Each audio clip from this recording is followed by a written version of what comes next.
Hello అండి, good morning. నేను ఈరోజు చేసేది రెసిపీ కలేజా ఫ్రై అండి. చికెన్ కలేజా అండి. ఫస్ట్కి ఇది పెద్ద పెద్ద పీసెస్గా ఉంటుంది, దాన్ని చిన్న చిన్న పీసెస్గా కట్ చేసుకోవాలి. అది పెద్దగా ఉంటే ఒక్కొక్కసారి ఉడకదు.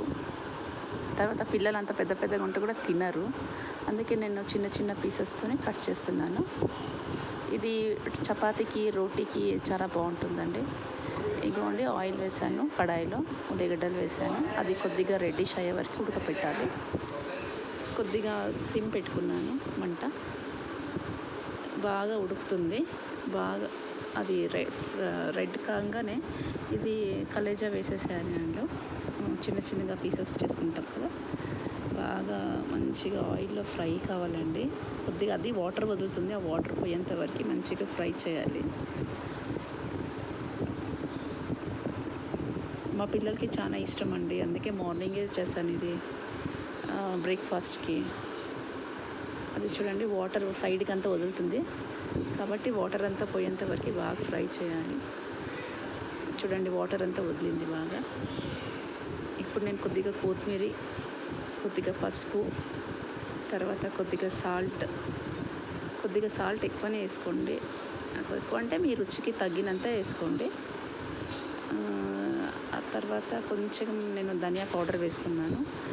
కొద్దిగా కారం ఎక్కువ వేసుకున్నానండి కలేజాకి, లేకుంటే స్వీట్ అయిపోతుంది. ఎందుకంటే నేను ఆనియన్స్ ఎక్కువ వేసాను కదా, స్వీట్ అయిపోతుంది. అది బాగా టాస్ చేసుకోవాలి, కలుపుకోవాలండి. మా పిల్లలకి చాలా ఇష్టం అండి కలేజా. నేను చేయక కూడా ఒక 2 months అవుతుందండి. అప్పుడప్పుడు చేస్తుంటాను, మా పిల్లల కోసం చేస్తానండి, వాళ్ళకి చాలా ఇష్టము. బాగా కలిపేసినాక అది కొద్దిగా ఆయిల్ వదులుతుందండి సైడ్కి. బాగా ఉడికేటప్పుడు ఇంకొంచెం మూత పెట్టేసుకొని ఉడకపెట్టాలండి. బాగా ఇప్పుడు మూత తీసాను చూడండి, బాగా ఉడికిపోయింది, బాగా ఫ్రై అయింది. వాటర్ ఏం వేయద్దండి, వాటర్ వేస్తే స్మెల్ వస్తుంది, అందుకే వాటర్ ఏం వేయకండి. జస్ట్ నూనెలో కుక్ కావాలి అంతే. బాగా కుక్ అయింది చూడండి.